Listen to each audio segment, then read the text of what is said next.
Andrew, does it look like we have a quorum? I see you, LaDon. I see Ryan, James, Candace. So yes, that would be a quorum. Okay. Just making sure because I am pretty certain Anthea is gone today, correct? That is my understanding as well. Okay. We are waiting on Sam, it looks like, and Monique. And one more. Oops, I'm going to silence my phone. Okay, it looks like it's 1 o'clock. I will call this meeting to order. For those of you who do not know me, my name's LaDon Sperling, and I'm the vice chair of the State Housing Board meeting, or the State Housing Board, sorry. I think we have someone's microphone that may need to be muted because I'm getting some feedback. I just took care of that, LaDon. Great, thanks, Allison. And we will start with, it looks like the first thing on our agenda are the Transformational Homeless Response Grant with Kristen Toombs and Nellie Stagg. Yeah, thanks, LaDon. We'll go ahead and get started. Good afternoon, everybody. My name is Nellie Stagg. I'm the Transformational Homelessness Response Manager here at the Division of Housing. We have a couple slides for you this morning. It looks like Kristen submitted there. We recognize that the State Housing Board has approved several rounds of these Transformational Homelessness Response, or THOR awards, over the summer. So we thought it'll be helpful to present back a summary of all of those awards that we made, as well as give you some additional data about where that funding went and to what activities. We also have a recommendation to the State Housing Board this afternoon as well. If you go ahead and click on that next slide, I think it might be Laura helping us through this. Thank you.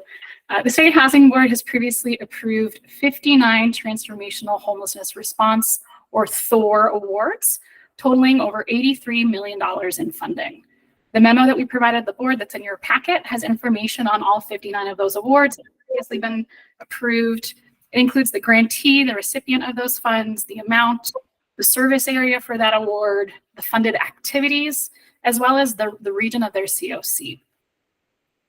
There is a remaining $1.5 million from House Bill 22, 1377.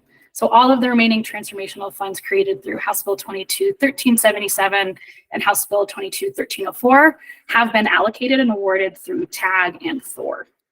We have a map here, just in case you like a visual breakdown of where those recipients have been located, and you can see some trends starting to form here, as well as some communities that did not receive THOR funding that we would like to talk to you about as well. So this next slide has some data about where those funds went. So this is the same information presented on the chart, as well as a pie chart here, and it shows the total THOR funding received by each COC region. Some trends that we wanted to point out: over 40% of all funds were awarded to the Metro Denver region. We're looking at just short of 20% of funds going to statewide initiatives that serve every single county throughout Colorado. And then Northern Colorado came in pretty strongly at over 12% of all funding received. As you can see pretty clearly in the chart on the left there are some COC regions such as Los Animas and Huerfano in the Southeastern Plains that did not receive any THOR grants. So that's something that we're really closely thinking about. As well as something that we were a bit surprised about is the Pikes Peak region came in and under 2% of all THOR funding received. So we've been thinking a lot about why we didn't see more applications or higher scoring applications from that part of the state. This next slide here shows you a breakdown of THOR funding by activity. So there were 8 total eligible activities that applicants could request through their THOR grants. And you can see here that breakdown again, same information in the chart and in that pie chart.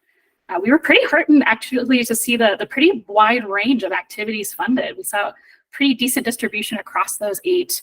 The largest, we kind of grouped them together as we were thinking about them, are a lot of those prevention funds. So rapid rehousing and eviction and homelessness prevention coming right in about 30% of all funding allocated. Emergency shelter is coming in at over 24%, and then street outreach is coming in at 18%. Do want to mention we're keeping a close eye that permanent supportive housing received the least amount of funding through this, about 2% of that. So that's something else that we're closely considering. And then finally, we, the staff of the Office of Homeless Initiatives on this last slide here, have a recommendation of the State Housing Board for how we spend that final $1.5 million of THOR funds that remain. Our first recommendation is an increase to the City of Delta's Thor Award by $525,000. We'd like to increase their services budget through 2024 through 2026. And our second recommendation is $986,157, which is every penny remaining of House Bill 22-1377 for the creation of a statewide capacity fund. So through this, OHI is really seeking to support those communities that were not reached by those Thor grants. So it's not sitting well with us that there are some communities across the state that didn't receive these transformational funds. Like the opportunity to build their capacity and support them to be able to access similar funds or initiatives into the future. We also heard and are really reflecting on outcomes from the summer listening tours. When we were traveling across the state, meeting with our community stakeholders, we heard from several communities, particularly in rural Colorado, that are honestly really starting their efforts to collaboratively address homelessness. They're asking to be connected to resources as they're starting this journey for that collaborative approach to this. So we're looking to leverage some funds to build that capacity for regional collaboration to address homelessness.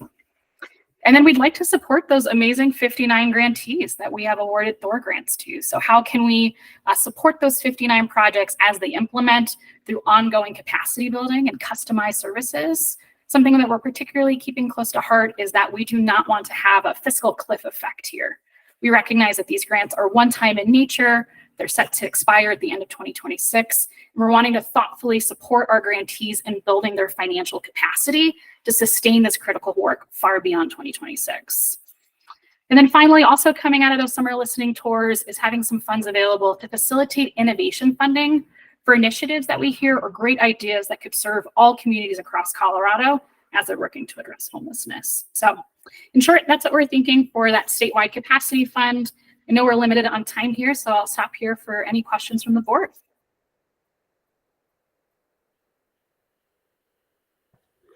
Ryan. No, thanks, LaDawn. Thank you. It's Miss Stagg, right? I just want to make sure I get your name correct, ma'am. Yep, correct. No, thanks, Miss Stagg, for the wonderful presentation you just made. Just quickly, on your second bullet there, and then the second sub bullet, where it's got connect communities starting their journeys to resources to collaboratively address homelessness. So specifically, what types of resources do you have in mind? And then I would say also ask you, what level of fidelity do you have in terms of the likelihood of certainty that those resources will actually be able to come on the net, so that the 986K, the taxpayers get the best value for the financing or for their taxpayer dollars? Thank you. Yeah, thank you. I really appreciate that question. It's very thoughtful. I'll give an example that comes to mind. So about 3 weeks ago, Zach Schaffner and I were on a call with some representatives working in the city of Trinidad.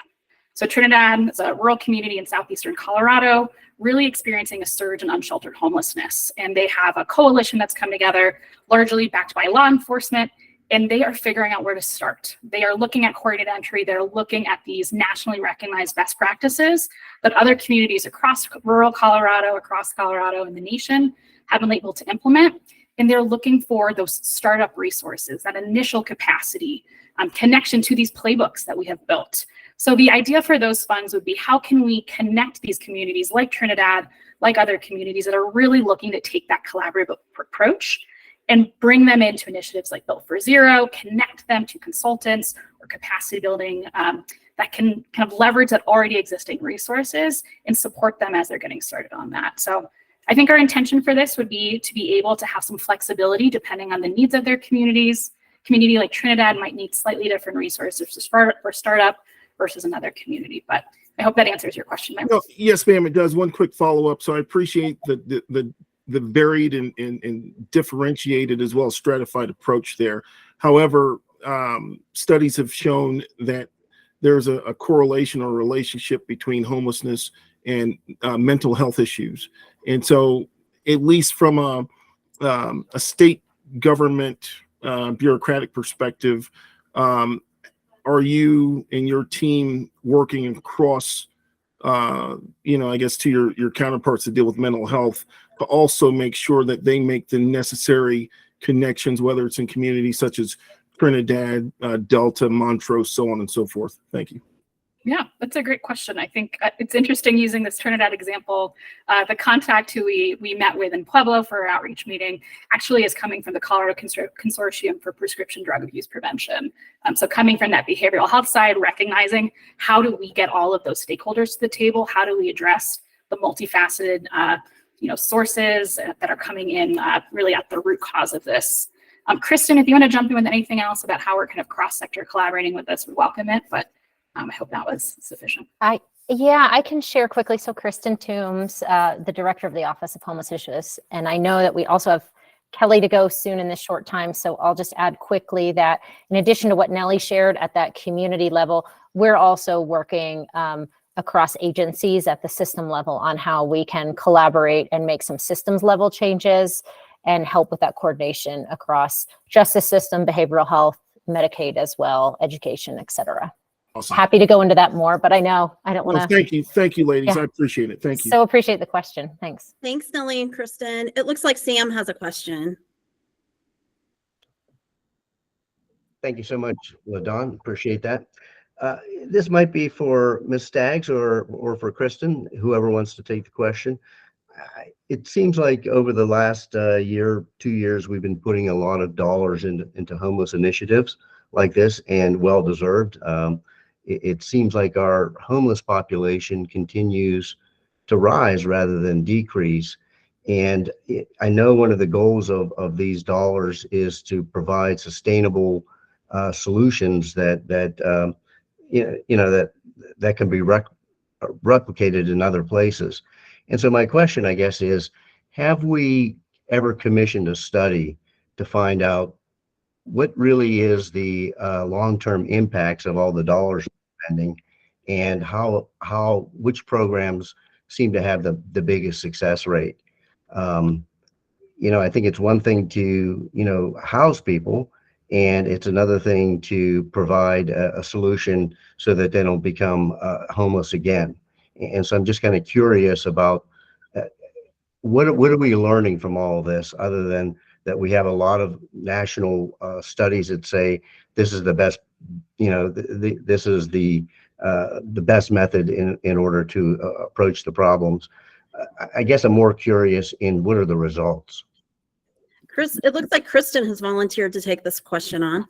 I love that question. Sam, you always have said, all of you just love the questions that come out of this group. So thank you. And I'm going to go short, high level again, just to make sure we can get to the other topic in front of you as well next with Kelly. But so there have been some studies done specifically to projects in Colorado. One of the best from a research perspective is the Denver Social Impact Bond on the supportive housing projects. That was done a few years ago, that really highlights how connecting services and housing helps individuals, but also it reduces that public utilization of justice system and healthcare. And so we have that as a very specific, hey, here's this intervention on PSH, supportive housing. Here's how this works when done well, and here are the impacts. And again, that was a randomized controlled trial over several years. It's considered one of the best in the country, and it's used across the country. But in addition to just that one time, right, we also have done, through 1377, through these funds, we will be conducting through APT Associates, ABT, APT Associates, the landscape analysis.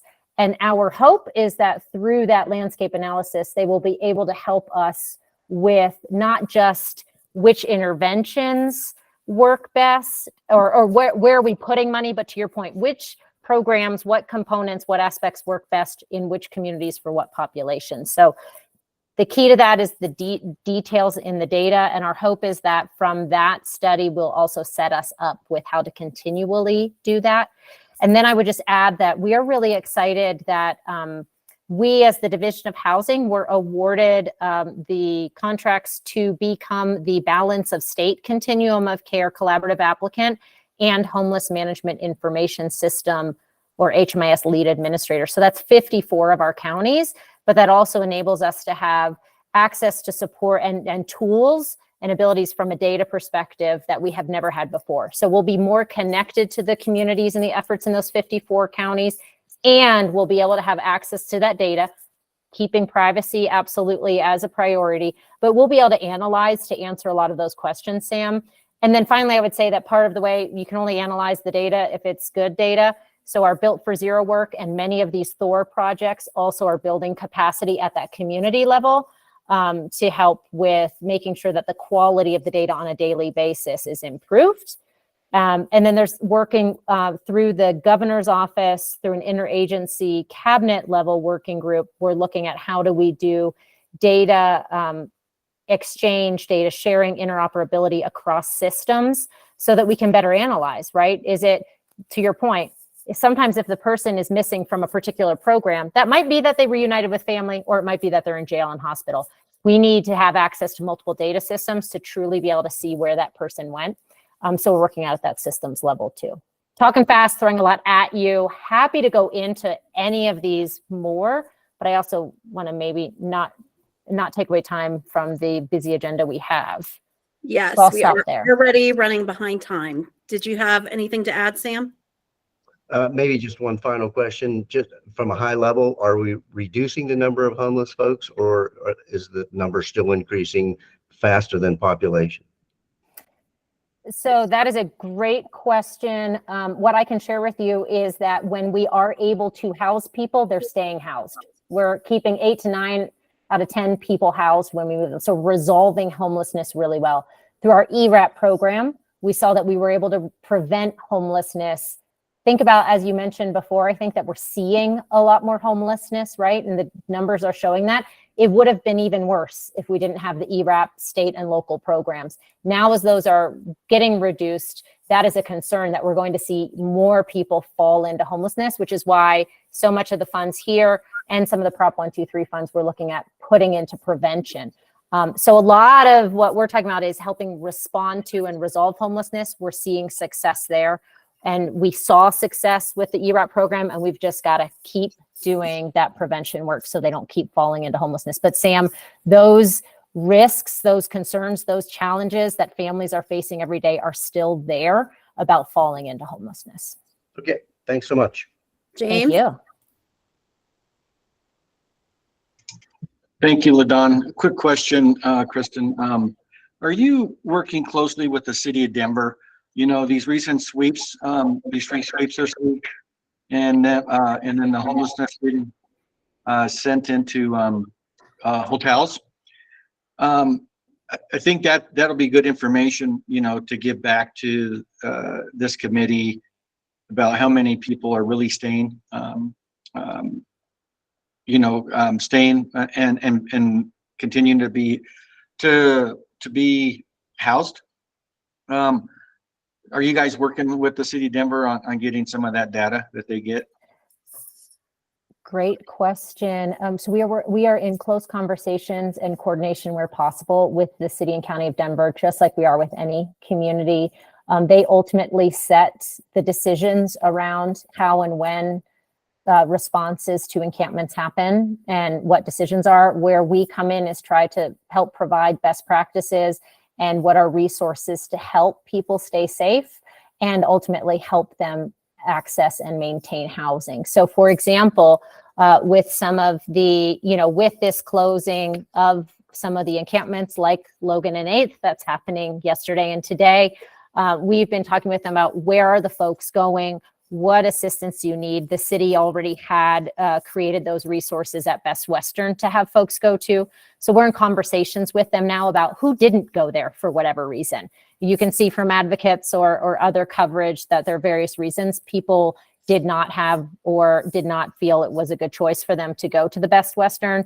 And so we're in conversations with them actively about, okay, what are other options? Some people, it's about connection to care. And so do they want to go to another location? Some people, it's around substance use. Do they want to use this as an opportunity to look at recovery? And if so, Fort Lyon has availability. So how can we help support?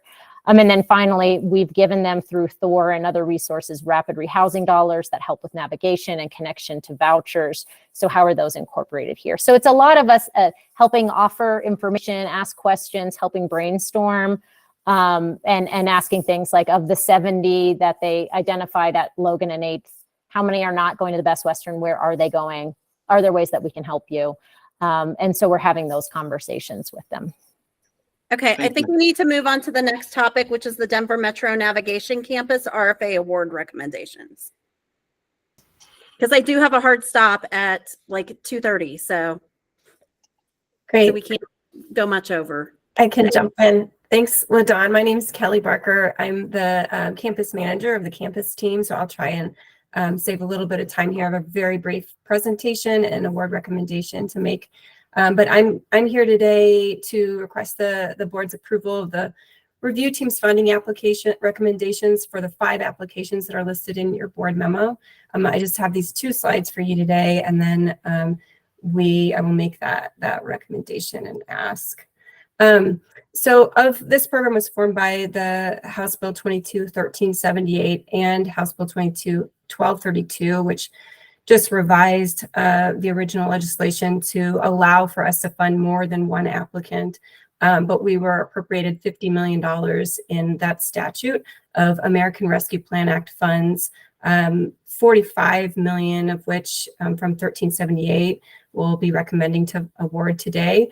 And then we've also identified additional a little bit over 7 million from House Bill 22-1304 that can also be put to use to support these projects because we just had such a high request here.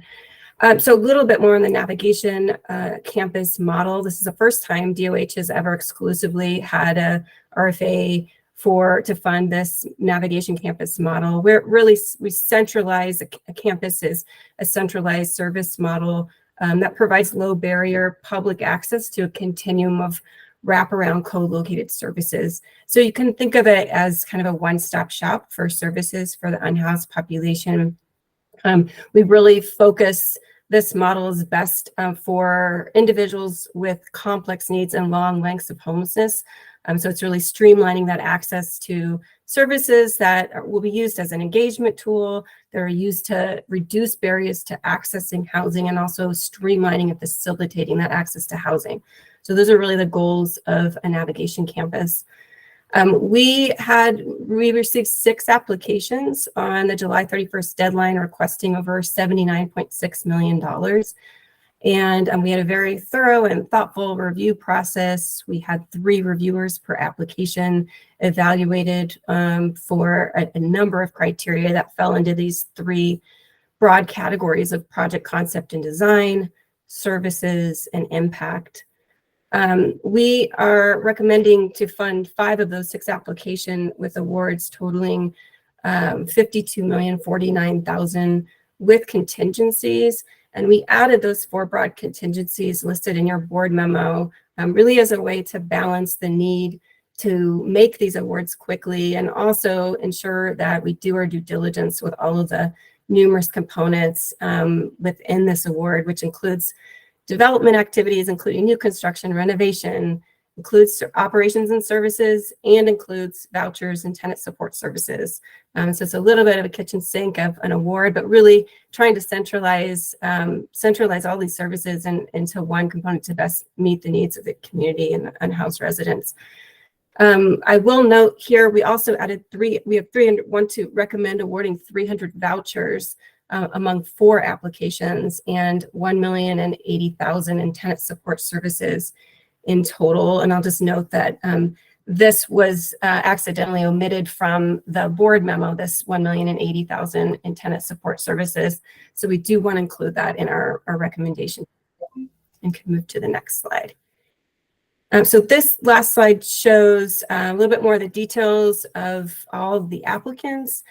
We are recommending funding these top 5 awards here for Bridge House, City of Aurora, City of Boulder, City County of Denver, City of Lakewood.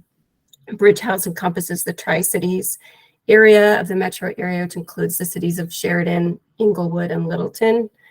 And this shows the proposed service area, the activities, which the legend is in your board memo, the total amount requested for each actually totaled we had 1 grantee reduce their amount. And so actually totaled 79,657,000. So there's a little error there I wanted to point out.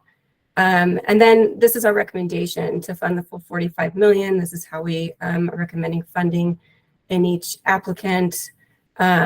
Then recommending 7 million be put towards the Denver project from 1304. Total funding recommended is 52,049,000, and then total voucher recommendation is 300. So I'm here again. There's a lot more details in your board memo on each of the projects, and just here to request the State Housing Board's approval of the review team's funding recommendations to the 5 applications listed in the board memo for a total of 52,049,000 of 1378 and 1304 funds, as well as the allocation of 300 state-funded rental assistance vouchers and 1,080,000 in tenant support services. Happy to take your questions. Any questions for Kelly? Okay. So Andrew or Allison, do we vote for these two now? Or can we vote with them with everything else? We can consider them with the entire slate. Perfect. Thank you for clarifying that. You're welcome. Okay, if there aren't any questions for Kelly, we will move on to the application review. The first project is Bentley Commons, which will be introduced by Fallon Miller. Thanks, Ladon. Speaking on behalf of Bentley Commons project today are Lee Patke, Josh Russell, Mary Stegner, and Nate Klimke. Turn it over to them.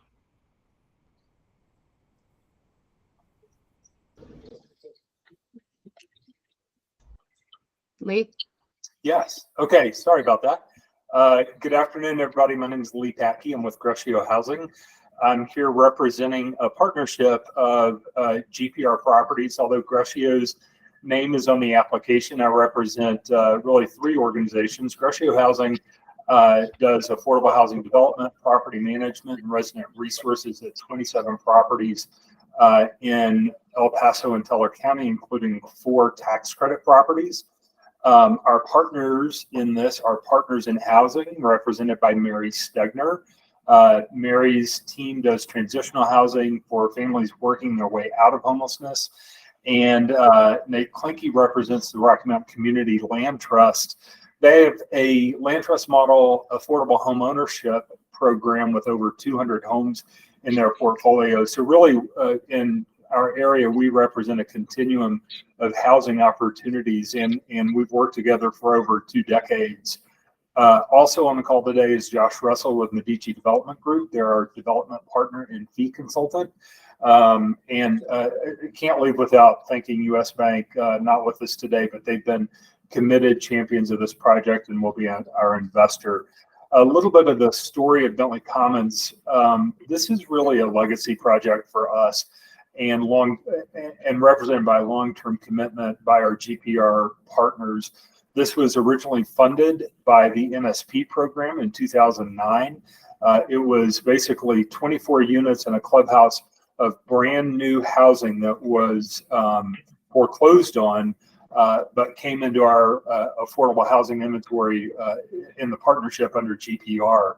We always intended to bring this project to its highest and best use, and that meant additional land and developing additional units in Southeast Colorado Springs. We participated in Housing Colorado's Design Charrette program at the Housing Conference in 2013. And GPR purchased additional land in 2018 and always had the intent to fully develop this land. And at that time, we began pre-development activities. It's important to note a few unique aspects to the project. Number one, we have stayed committed through a lot of changes in the market and with the support and encouragement of our development partners and the City of Colorado Springs and DOH to serve the lowest incomes and the highest number of units. That includes 28 VASH units administered and supported by local partners, and all the services and offerings that our 3 organizations bring to the table. There's been significant commitment demonstrated locally through a pre-development loan through the Myron Stratton Foundation by the El Paso County Housing Authority, who was the only other funder of the original project back in 2009. The Colorado Springs Housing Authority and the city of Colorado Springs in particular has been a great champion of this project. They have taken the lead on affordable housing, not just in this area, but I think in the state, through an infrastructure fee waiver program that's included in this project, use tax rebates, significant grant funding, and a large portion of the bond cap that's going to be issued. Steve Posey and the city's commitment to setting production goals and working with individuals and partnerships like ours have really set the tone for advancing affordable housing efforts in our region. We've had unwavering support and commitment from all parties during this very complicated pre-development stage. It's a large project, a lot of sources, and a lot of work that we've gotten to the point where we are today.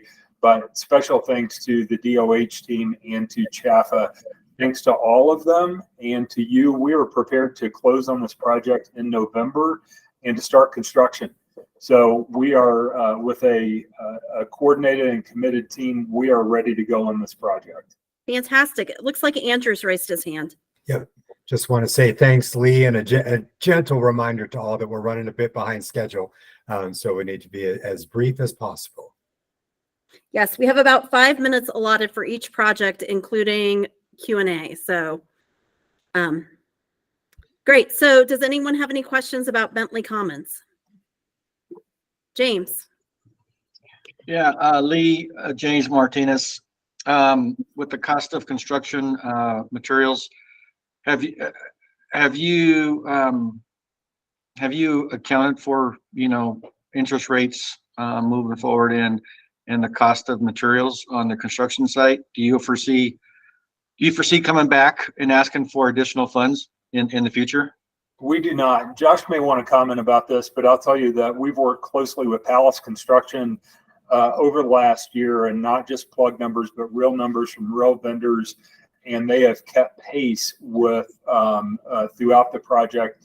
We also have significant and sufficient contingency lines built into the pro forma. Josh, do you want to say anything else about that? No, other than our current our pricing right now is very current, James, and so we feel very confident that we're going to be able to hold the pricing through our construction. And more broadly, what we're hearing in the marketplace is that things are beginning to level out, fortunately. Thank you. Thanks. Any other questions? Okay, we'll move on to the Osborne, which is also going to be introduced by Fallon Miller. Thanks, LaDawn. Speaking on behalf of the Osborne project today are Stephen Cordova, Jen Lopez, and Robert Monroe. So I'll pass it over to you, Steve. Yeah, good afternoon, everybody. Thank you so much for being able to get this project in front of you. I'm very excited to finally get this in front and present it to you. For our request, we requested $3 million for the Osborne. I will also let you know this is very near and dear to my heart, as I've had two family members, siblings experiencing homelessness, one due to medical situations, another due to substance and mental health issues. So understand the necessity for this type of housing, particularly in our rural areas. This project will actually, total concept, some of you may or may not know us. We are located in Fowler, Colorado. We are a community development corporation as a nonprofit with multiple lines of business to include things like being a HUD certified counseling agency, property management for ourselves and for others, real estate development, and I'm actually heavily involved in advocacy, particularly around things related to rural issues. I've served on the Strategic Housing Working Group, Affordable Housing Transformational Task Force, always bringing up issues around capacity building and lack of access to resources such as capital. And of course, those are items that are noted as concerns in the pro-con. I sit on a number of different boards and am involved in the industry in a number of different ways. So let's talk a little bit about the project itself and total concept. We're located in Fowler, Colorado. We've had a history of participating and being contractors with single-family owner-occupied rehabilitation, down payment assistance, ERAP and EMAP, and we successfully closed the ERAP project. A personal milestone for the organization is we just finished deploying $25 million between ERAP and EMAP, consisting of 3,418 families. And for rural Colorado and the service area that we've been providing that in, that's huge. So our service area, for example, is in southeastern Colorado. Otero County has the unusual distinction of being the lowest median income in the state at $38,169, with 49.48% of people below 200% of poverty. In Rocky Ford, there are 3,833 people. Poverty rate is 37.9%. 2020 median income is at $28,383. In other words, $13.65 per hour. So any development in Rocky Ford is huge economic boon to the economy. Our 30 units represent 2.19% of all households in the city of Rocky Ford. So we're making a huge impact by creating these 30. This is also the reason why, through our consultants, we were able to get Rocky Ford in as one of the first communities to opt into Proposition 123. Huge need in the community. Our project team consists of Project Moxie, who created the Colorado's Permanent Supportive Housing Program in 2014. And this project was top scoring with DOH's homeless team in 2022. The study indicated that there were 700 plus households experiencing housing instability, and the market study showed this property will lease up in 2 months. The rest of our team consists of Bob Monroe, financial consultant, over 25 years of experience, Studio C, Commonwealth, Midwest Health Equity Group, on IDF. We certainly are looking for funding as soon as possible, as we've had delays due to, like everybody else, construction cost increase and other delays as well too. There is not much, if any, funding in the city of Rocky Ford. We are not a rural resort area, so there is that systemic lack of access to resources. And we are on a timeline. We have to close with this tax credit in December to meet carryover requirements. So with that, I think I've spouted the highlights, and I'm happy to answer any questions. Bob and Jen Lopez are on the call to help answer any questions. And I hope I shaved off a minute or two off our 5 minutes. Okay. Does anyone have any questions? Sam? Not a question as much as a comment. Steve, I really appreciate your work on this kind of stuff. This is a tough area in the state to work with. And I just applaud your efforts down there. That's all I got. Thank you, Sam. Thanks, Sam. Anyone else? James? Stephen, James, you had talked about resources, workforce, right? Who have you talked to regarding prime contractor? Have you guys brought on a prime contractor to build it? Yeah, our contractor is Commonwealth, and they're actually located out of Wisconsin. They have a lot of experience with 9% and here in Colorado. In the past, we have used contractors out of Pueblo or Colorado Springs. The capacity issue and requirements of 9% tax credits is part of the difficulty in finding any contractors. There are actually none in southeastern Colorado that we would be able to utilize. That was my concern, because I know workforce. I'm in the construction business too, and they're just you can't find labor because they're and so I just wanted to ask that question. Yep, very consistent with what one of the findings or one of the concerns was about our turnover. We were not immune to any of the quiet quitting or the difficulty in recruiting staff. In fact, Mountain States employers had an article out about the state of Colorado experiencing difficulties in recruiting. So we are not exempt from that difficulty, particularly in low-resourced HR areas. Thank you. Okay, thank you.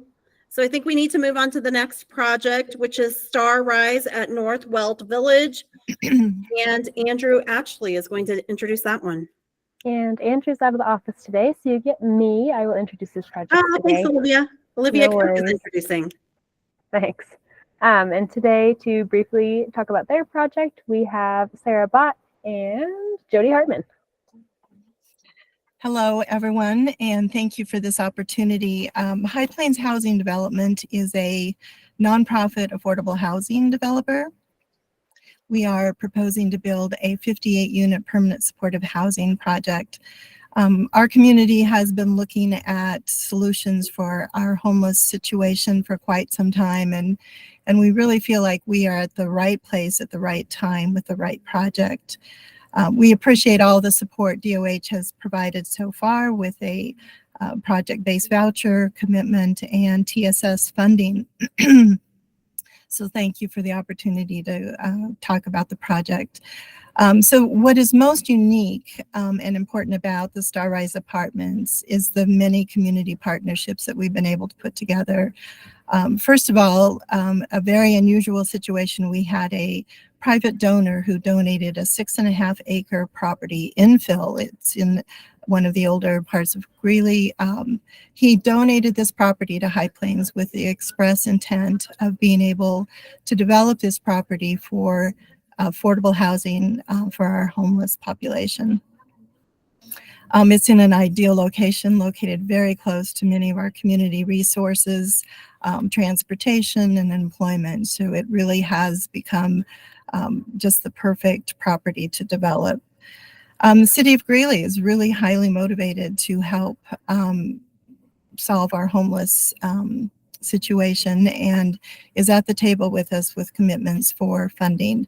The Weld Trust is a local hospital conversion foundation, and they have committed a sizable grant to this project. Even Weld County, a conservative body, is looking at ways to support this project and is at the table discussing involvement in affordable housing for the first time in their history. So the community really is coming together and understands the importance of this project. Sam, going back to your comments about does this type of project work, we have based a lot of our model on the successful projects they are seeing over in Fort Collins. The Red Tail Ponds project and the Mason Place projects have both been very successful in keeping folks stably housed. And this will be a very similar project.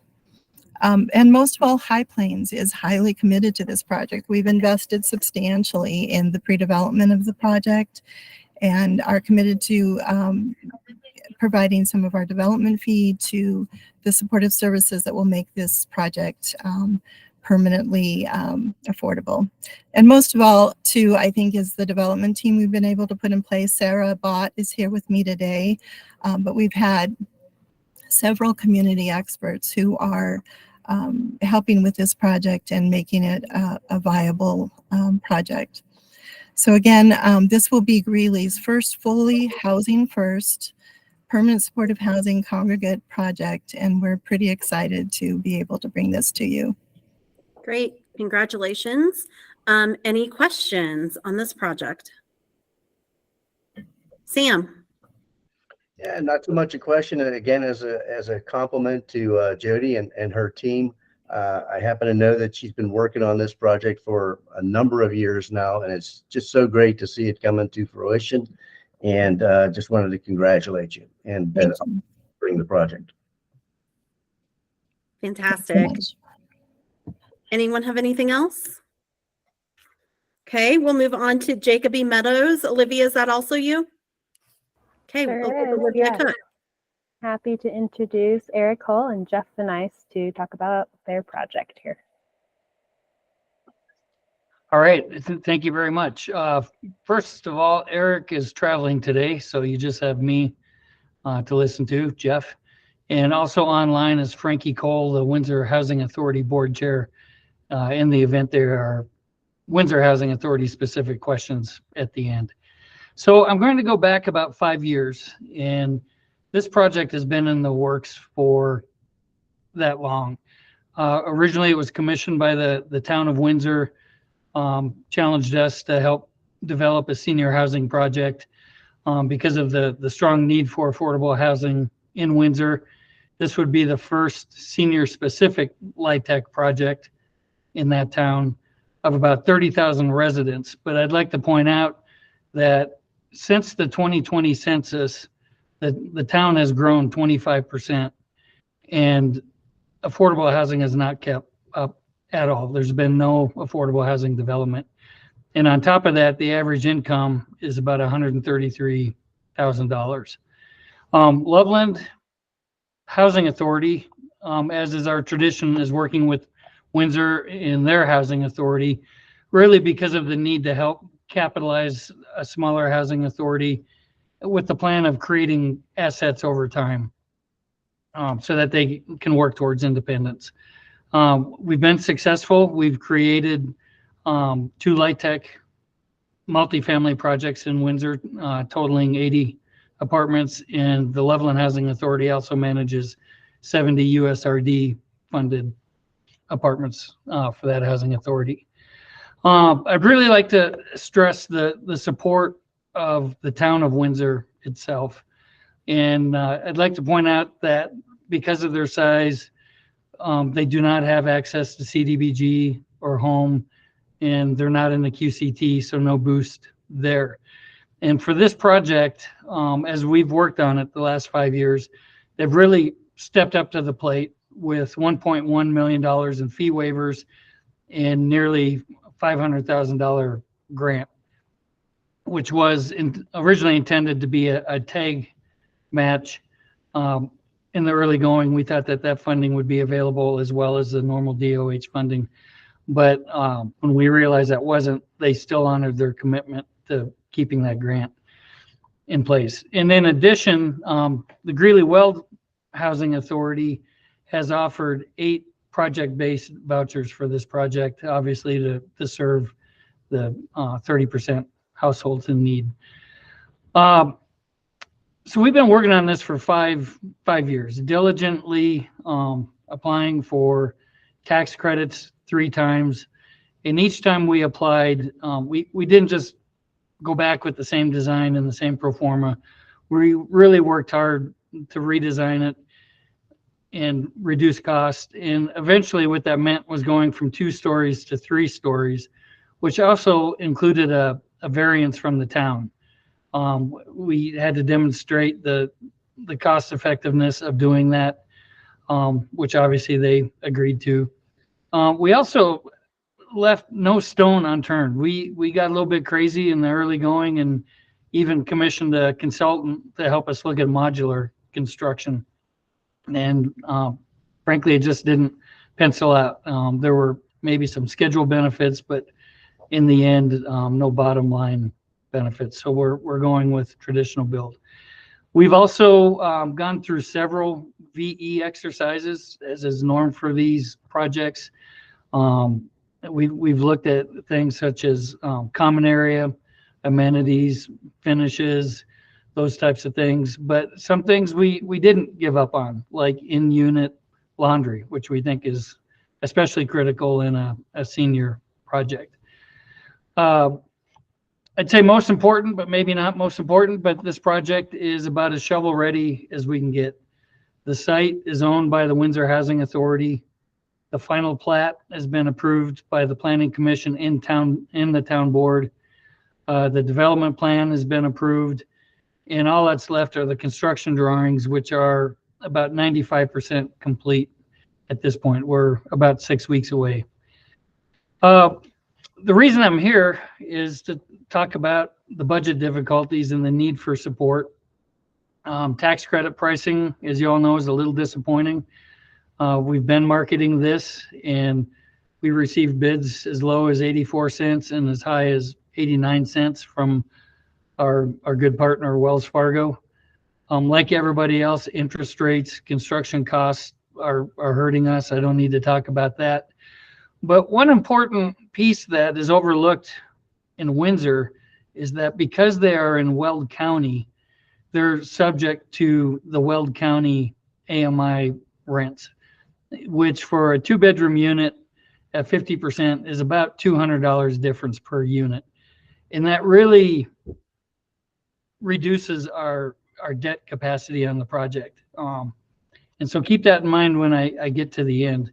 And again, burdened with the same costs as if we were building in Larimer County, but reduced income. And so I really appreciate staff's recommendation of funding our roughly $3.7 million request. However, we've still got an $865,000 gap. I had mentioned earlier that we had anticipated being eligible for TAG funding. We understand now that that's not combined with traditional funding. But I would like to ask if there's any other opportunity out there. We'd certainly be interested in talking to staff about that, maybe a loan product or something. We are pursuing Prop 123. We're a little bit late with the town of Windsor getting on board and opting in, but we are one special board meeting away on Monday where they will approve opting in, and then obviously we'll be applying for funding then. So with that, I've probably used up my 5 minutes, but I'll open it up for questions. And just a reminder that the Windsor Housing Authority board chair is here as well. Any questions? Sam? Yeah, maybe this question is more for staff than for Jeff. I do happen to know a little bit about this project. I know that Jeff's been pursuing this thing for 5 years now and has looked at a number of different ways of financing it and building it. The question to staff is, where do you see the gap being made up, if not being made up through some secondary financing through the state or something like that? Andrew? Happy to chime in, Sam. I do understand the tough position that this project is in, as well as all of the other projects that we have. As Allison indicated at our last meeting, we're currently operating in an arena where we have more applications pending than we have existing and projected future resource for.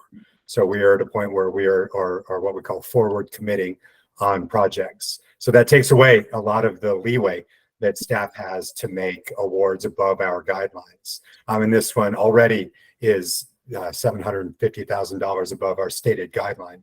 So we're at the staff level doing everything we can to provide as much resource as possible.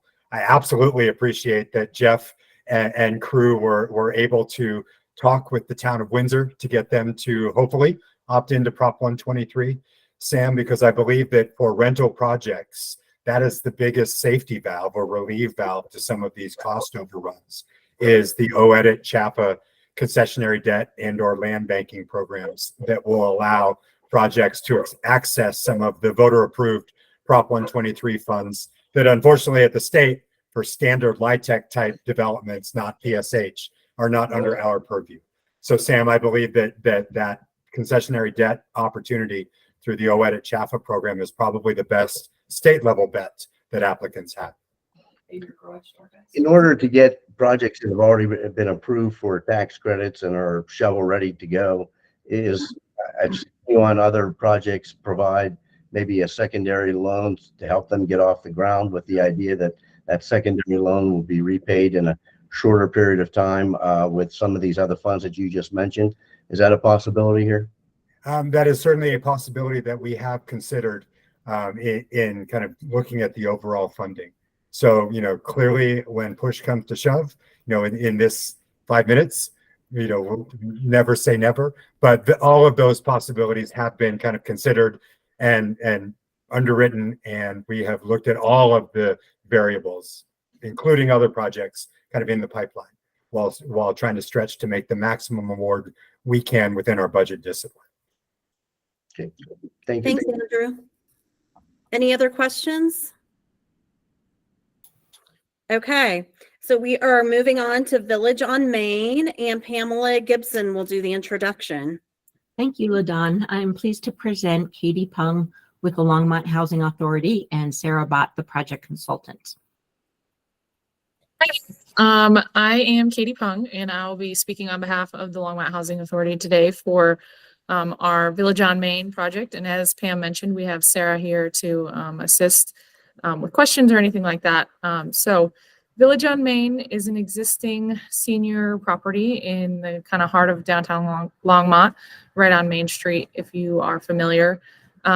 This is a preservation project of a kind of critical Longmont Housing Authority asset. This is 72 units for seniors or disabled citizens.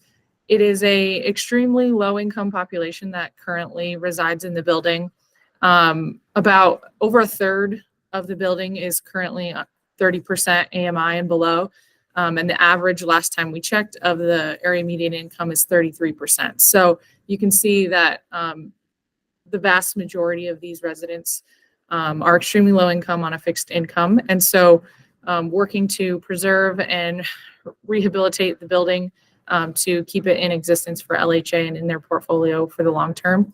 So we are working with existing rents when it comes to this building, ensuring that those who call Village Place or Village on Main home can continue to reside there and afford the rents. So our rehabilitation is kind of looking at major systems, unit and common area upgrades, accessibility and sustainability upgrades are at the top of our list. This building was built in the 90s and did go through a rehabilitation in approximately 2006, but it was primarily focused on major systems. And so while it's been well maintained, there's a lot of work to be done on a building that was built in the 90s that primarily contains 90s interiors and systems. So we were awarded 4% tax credits. In addition to our tax credits, we were awarded project-based vouchers through a competitive process to be able to further support the extremely low-income residents in the building, and have been awarded local dollars from the City of Longmont through their Affordable Housing Fund and CDBG program. So the DOH dollars would be well leveraged. Our team consists of Pinkard Construction and Roseman Associates as the architect and working with RBC on the tax credit side. So pending an award from DOH, we would be ready to close in December and start construction in January. And so these dollars will really support the project as we work to, again, work with existing tax credit rents and ensure that we're able to keep this property in LHA's portfolio and ensure that these extremely low income seniors have a quality, affordable place to call home for the extended future. So again, trying to be quick. I believe I covered all my points, but I'm happy to take any questions. Any questions for Katie? James? I noticed on the previous project, Pinkard Construction was being awarded that project as well, and you had mentioned that they're going to be hired to do the construction on this one as well. I'm more concerned about capacity for Pinkard Construction to do both projects up north, especially with the workforce issues that everyone's having in the construction industry. Do you see any issues with Pinkard, being over having capacity to build your project and the previous project as well? We don't. So I'm not sure. This is the Longmont Housing Authority. So we separate from the previous project as well. Just want to make sure.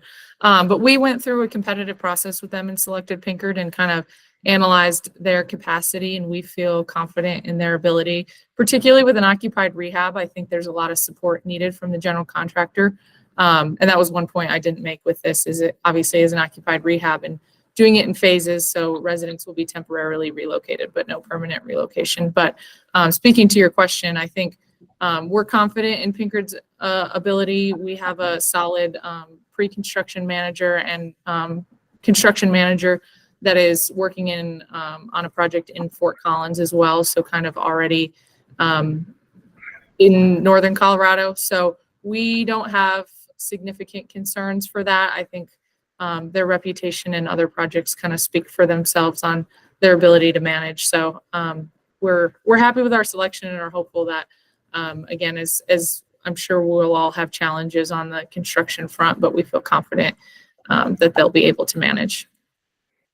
Thanks, Katie. Any other questions? Okay, so moving on to the next project, which is Wayne McClary's. Is it Rhine Rock Plaza? Is that how you said it? It's actually Rainrock Housing. Rain Rock And Plaza. also the change from your program. Looks like we got Artie Lale who's online. Artie, you on your line? I am. Thanks, Wayne. I'll let you give the 1 or 2 minute highlights. All right. So Renrock Plaza is located in downtown Castle Rock on the corner of 4th and Perry Street. It's a very prime location in terms of a real estate setting. Very walkable area, grocery within a block, grocery within a mile north and south of it. There is actual transit in the area. Castle Rock and Douglas County don't participate in RTD very much. Castle Rock, not at all. But there is a local bus that the town of Castle Rock operates that goes up and down Perry and the adjacent block behind it in this downtown area. This building was built in 1980 and is a 33-unit, all one-bedroom complex on 5 stories, 100% constructed with concrete, and was built for the specific purpose of housing Section 8. So it has a HAP contract, has had a HAP contract since 1980. The tenants are ages 62 and over or 55 plus with a disability. So this is not technically a preservation project because it has an existing HAP contract with 19 years to go. We consider it a preservation and a transformative project and had originally applied for this under the TAG grant opportunity back on New Year's Eve last year. It didn't quite meet the threshold for that, and we asked for further consideration under the HDG program. However, funds were very, very limited. One set of funds, and this is what we are specifically asking for today, that is not limited because we actually have them in our possession, $950,000 in home funds. We operate a down payment assistance program, as many of you know, and as many of you also know from hearing me earlier in the year, we haven't been able to do any deals in 3 years, and people keep paying off, and that fund has grown to the point where we either need to do something different with it or potentially lose the funds back to the feds as the revolving loan fund itself has grown too large. We would like to reallocate repurpose, I should say, $950,000 from that fund into the acquisition of this development. So it's a win-win for both the Division of Housing and for Douglas County Housing Partnership. But the biggest win is actually for the residents of Renrock. Although they've had subsidized rents, the one thing they've lacked is an on-site landlord and on-site services. We own Oakwood Apartments, which is just up the road, literally about a mile and a half up the road from this apartment community, and receive every year, I can't even begin to tell you, I've got a file like this thick of complaints. The elevator's down because people think that we own it or that we have some kind of governmental authority over the property. The elevator's down. I can't get my nurse in. No one's here to open the door. I'm just giving you just some like high level ones, but nonstop. We want to provide services. At Oakwood, we have food pantry. We have 10 different nonprofits that come through and provide varying services. We have round the clock accessibility with key fobs and door codes and controls so that people's nurses can come visit them even when the site staff has gone home for the evening.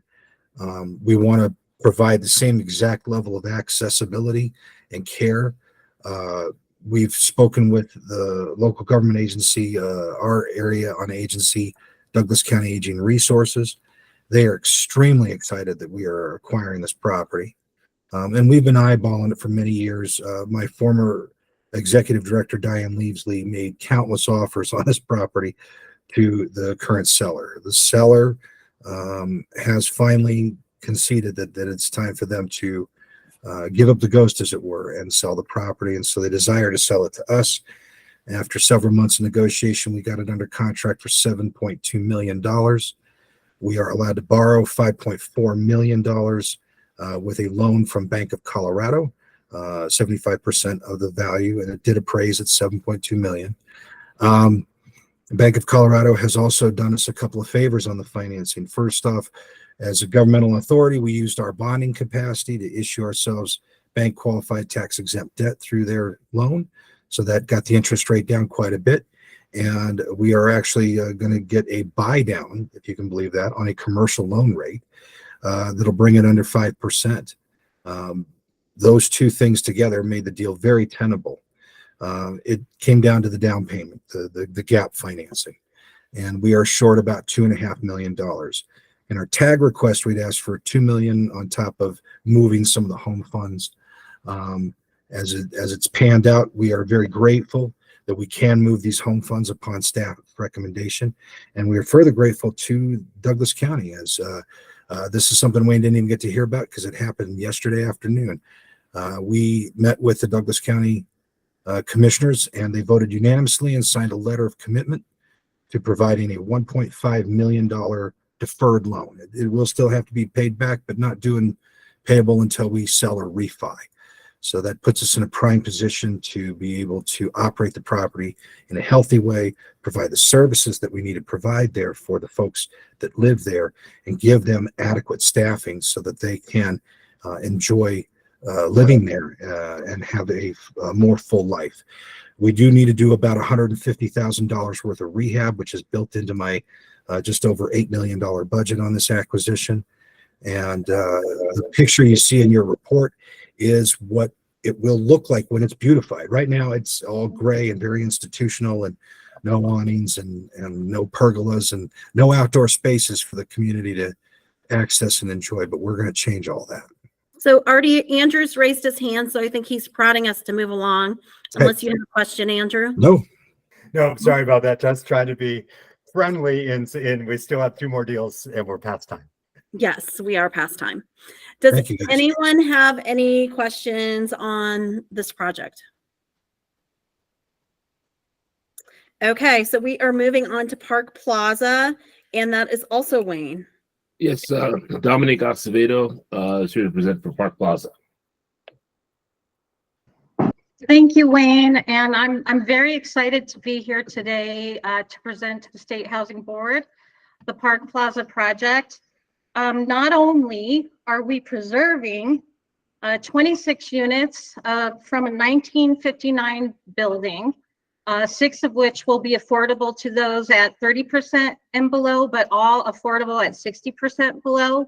We are also adding a 10-unit building over the parking lot, affordable to workforce and missing middle, 70 and 80% AMI and below. That mix of income, adding the new building, preserving the existing building, along with the CDOH funds will make this project, this preservation and workforce housing project sustainable over time. And we can't thank the state DOH enough for their help and support and getting this project done. I will say this, I feel like this project can serve as a model moving forward for how to take advantage of Denver zoning codes to add units and serve more people, but yet preserve affordable housing and make it more economically viable. Thank you very much today for the opportunity. Thank you. Any questions on Park Plaza? Okay, moving on to Mercy Community Capital, and that is Andrew's. Yep, I think this is our last one on the agenda. So Mercy Community Capital is an applicant for our Senate Bill 22-159 AHIF funds. We've seen a number of these applications the last few meetings. I'd like to introduce Stephanie Joy on behalf of Mercy Community Capital. But before she comes on, I'll tee it up. We're very excited about this, as this is kind of yet another new and innovative approach to using Senate Bill 159 funds for financing. Mercy is proposing an equity bridge program that will allow developers of LIHTC projects to monetize some of the LIHTC equity upfront in order to save on construction loan or other, capital costs during construction. So very excited that Stephanie and Mercy were able to propose this. Stephanie? Great. Thanks, Andrew. We are excited about this opportunity to access these funds. So Mercy Community Capital, for those that don't know, we are affiliate of Mercy Housing. We are a national CDFI where our mission is to provide financing where conventional financing isn't available. We were included in the packet. We were a recipient of the first round, 10 million, and that actually has all been committed, and we anticipate being fully drawn on that by next year. We're seeing an unprecedented amount of demand, so this comes at a great time as we are in the market trying to get more capital to meet those needs of our borrowers across the state. As he mentioned, we are looking to utilize these funds to fill gaps in projects as much as possible. So we have quite a bit of experience doing equity bridge lending that can help benefit projects in a few ways. One, just from a timing gap. I know I've been on the call for a little bit, so I've heard that as well. So whether it's bridging other resources or directly bridging actual equity because of just a pay and schedule need. In addition to that, we also have had some experience in actually bridging equity in projects for a longer period of time, which can then also benefit the project at a higher pricing. So we intend to do a little bit different with these funds as we want to revolve it. So it'll be on a shorter term basis and hoping to leverage these as much and make as big of an impact as we can with this money. Thank you. Any questions? Okay. So does anyone have any conflicts or any reason we need to pull any of these out for a separate vote?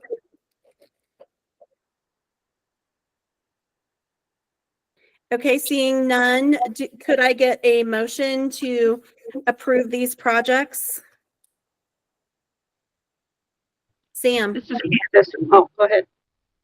I'd like to make a motion to approve the projects, but I'd also like to just bring up the point that I was trying to make earlier about some of these rural projects and the challenges that they're facing these days, and encourage staff to look at, going above and beyond sometimes of what we normally do, because the challenges of low AMIs, the lack of competitive contractors, and the additional resources that these small communities just don't have to bring to the table, like some of our larger places like Denver, Boulder, Fort Collins, etc. It's a challenge, and with the construction costs we've got, I just want to encourage staff to look at these kind of rural projects a little bit differently, try to even them out as much as you can. And I know staff has really worked hard at doing that, and it's just going to take a doubling effort because of the challenges. And so with that, I will make a motion to approve the projects that were presented today.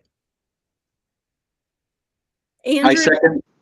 Oh, James. So we have a motion from Sam, a second from Andrew, or from James, a second from James. Sorry, Andrew, did you have a comment on that? No? Okay, all those in favor say aye. Aye. Aye. Aye. Any opposed? Okay, project's approved. Congratulations, everyone. And our meeting is adjourned. Thank you so much. Everybody have a good one. Take care. Thanks, everyone. Thanks all. Take care.